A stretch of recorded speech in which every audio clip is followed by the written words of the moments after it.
Hello everyone and welcome back to Grey Owl Reviews. I am Kobe and today I'm once again doing a solo video, and now just a bit of insight to let you know why this video is taking forever. In short, it's because of personal things with life in general, and this is not just affecting me, it's with my co-hosts, with Lyndon and Harry.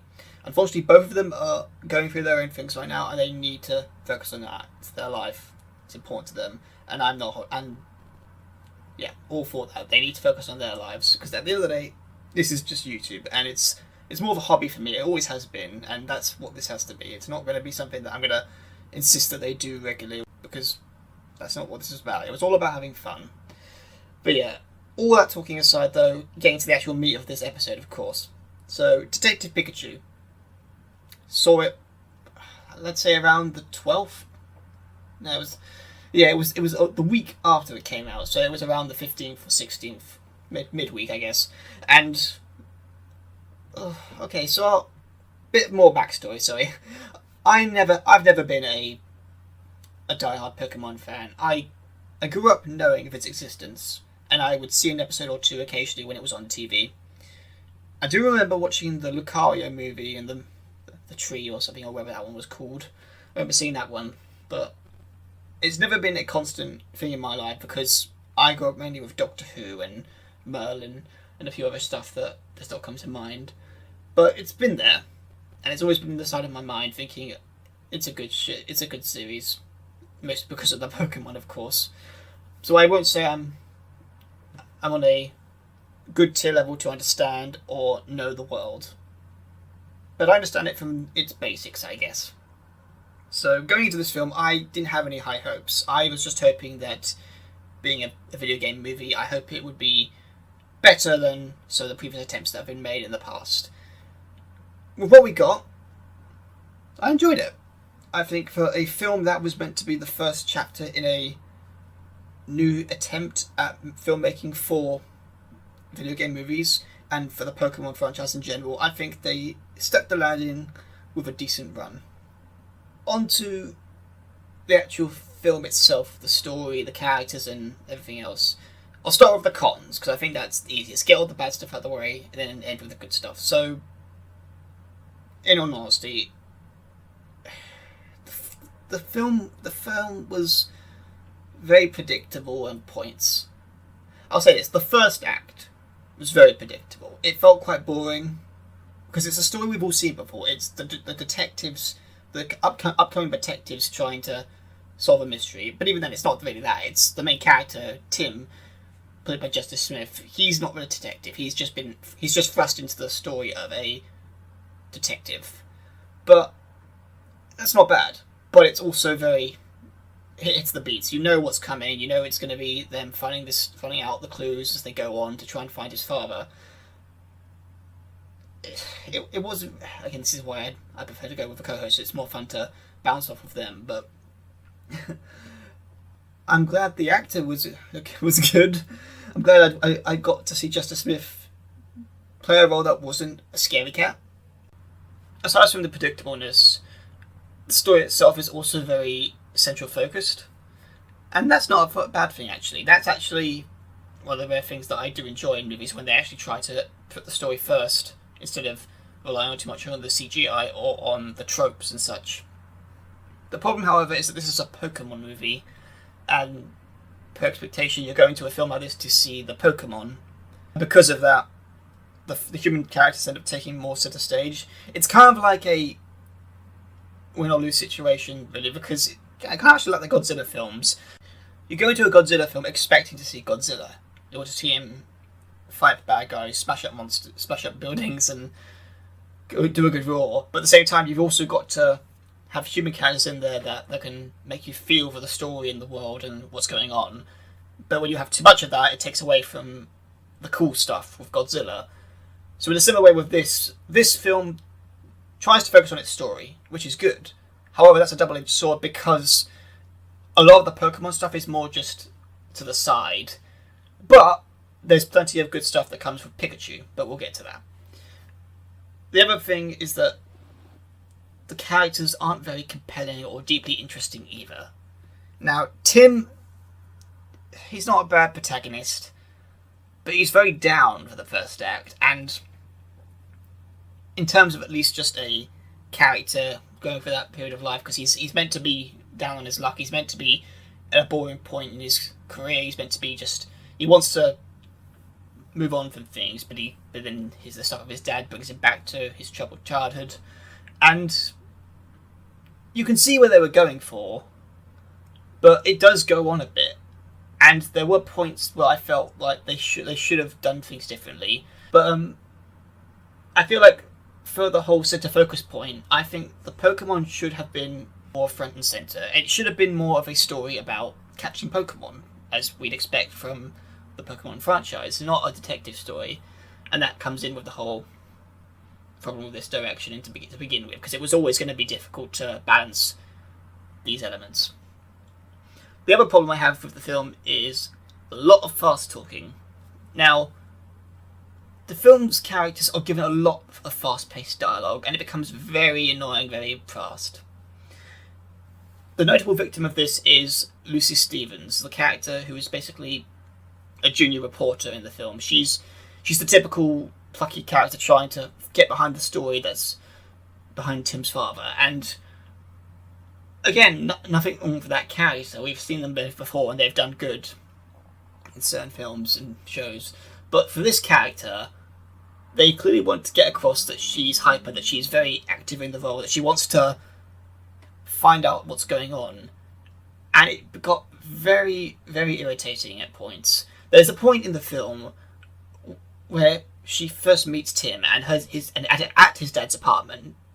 I don't know if she broke in or not. I think she did, actually, so as to that problem. And she basically confronts him with questions, and it's non-stop. And I thought for a minute and I was actually hoping that he would snap at her and get emotional and basically, tell her, stop it, I'm breathing, I'm here to collect my father's stuff, I don't want to be talking to you. And I thought maybe it would be a good moment for Tim to show how, even though he's clearly not looking up to his father, he's never had a good relationship with him, he was still his father. So I thought that would have been an interesting scene to happen and show us. But instead it's just played for laughs more, and just setting up that there's maybe a thing between the two, which continues on to the film, which is another problem. It's going into that bit, again, it's cliched romance, of course, because Hollywood doesn't know any other good romances. And some people have talked about this before, I believe, or maybe I've just heard it somewhere else, but I would so much love it if we could have a film or any other project where we don't have characters, a boy and a girl, fall in love. Because I know the Pokemon franchise, they don't do it either. I mean, I think, if I recall, Ash doesn't have a love interest, except maybe in the fans' canon for Misty. But for general, I don't think anyone has a specific love interest. So I don't see why they could have done the same thing here for this film. Because it doesn't really amount to nothing in the end, outside of them maybe implying at the end that they might meet up, per se. But even then, I feel like that was just also played for a little bit of a joke. But, yeah. I think that didn't need to be in the film. And the actress, too, she's got a lot of energy, going back to the fast-paced talking scenes. I'll give her that. And again, nothing against the actress. But I just feel like a lot of her scenes don't give the audience a lot of time to breathe and get to know her on different levels. I mean, if she was maybe calculating or very, very, more calm, more reserved, maybe set on the answers and maybe just that, I think that would have been better, per se. But yeah, it just got very exhausting fast just watching it, and I just think that her character could have been worked in better. Her Psyduck, however, I think was very good. I think he was definitely a standout for me, along with Pikachu, which we'll get to. But and doubling back, to the annoying bit as well. There's also a scene where they're trying to be unnoticeable in a bar, where they talk about the case, and she ends up talking so loud, it's a wonder they weren't kicked out of the bar. So again, adding to that other frustrating bit of just, very, very on the roll. Going on to the next problem, Ryan Reynolds wasn't laugh out loud funny. Now, Reynolds is gold in a lot of things lately. He was great in Deadpool. I didn't mind him in Deadpool 2. and I think I've seen some things in him here and there. I can't think to mind because again, we know him now as Deadpool, and that's probably how it's going to be for the next few years or so. So when he was cast in this role, I was a bit concerned because again, just because I'm not a diehard fan, I wasn't screaming hell. But at the end of the day, I never thought I could imagine Ryan Reynolds voicing a character as cute and as anime as Pikachu. People like to say that, oh, Danny DeVito should have been the character, and having listened to some audio from the actual Detective Pikachu game, I can see where they were coming from.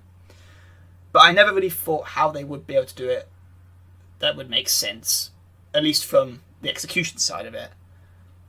Having actually seen the film now, and actually having given it some time during the months leading up to it, I can say he was definitely the highlight. But with the humour itself, it was very... The jokes didn't land a lot, for me at least. There was some good ones here and there, and I think the standout one for me that just made me chuckle out loud in the cinema was the moment where he's talking with Tim and he says, "I'm not usually the kind of Pokemon to invite people home," and that was good. And there's also some bits near the end which I thought were nice, but it's a kids movie, and there's different ways to dissect it, other than just being a kids movie. But I felt like a lot of the dialogue was, and the jokes were just very par compared to all the laugh out loud comedies that we get a lot lately.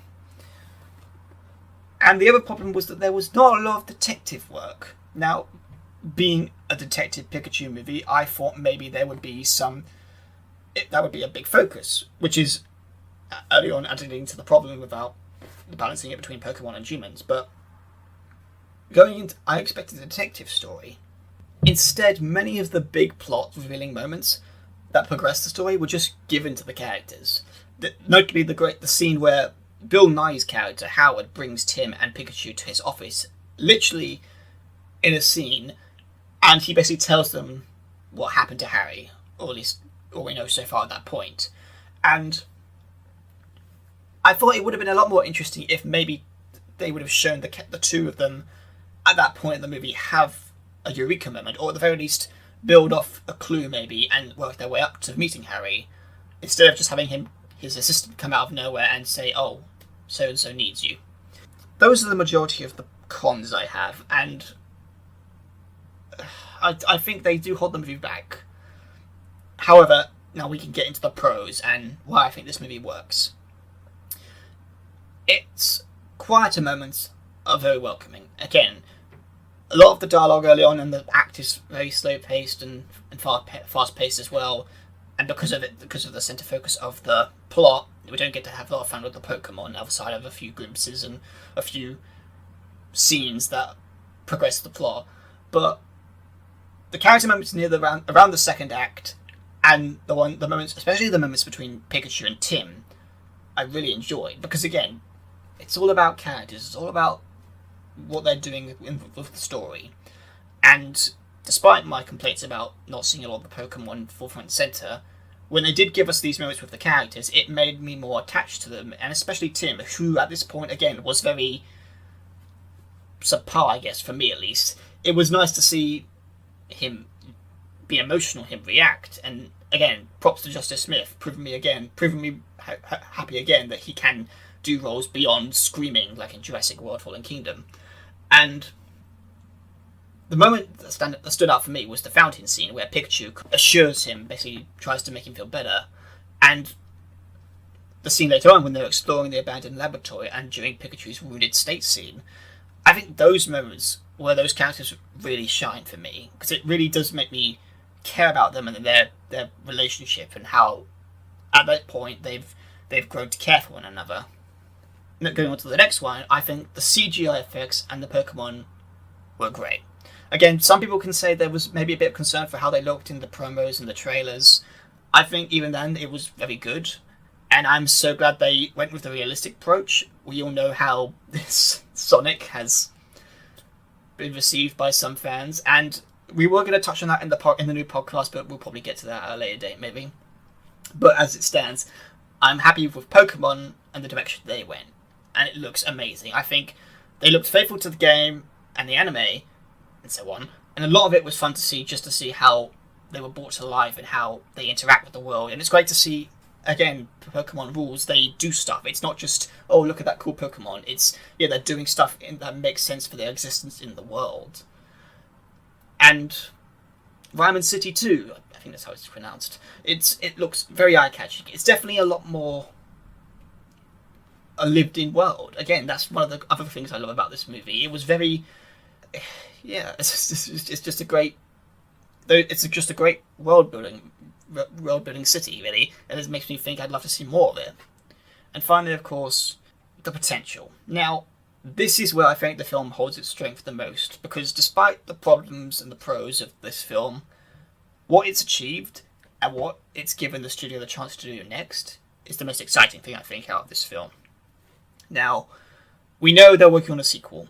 I think it's being written by the guy who made 22 Jump Street or something. And as of now, we still don't know if that's going to go ahead or if that's just going to be maybe done within the next few years, maybe. But the film subtly implies that it's in canon with the rest of the Pokemon world. And the highlight of this is, of course, Mewtwo, who we find out is mentioned in passing to have been discovered 20 years prior, which calls back to the first Pokemon movie. And he also talks like in the anime, whereas, from what I hear, he doesn't talk at all in the game. And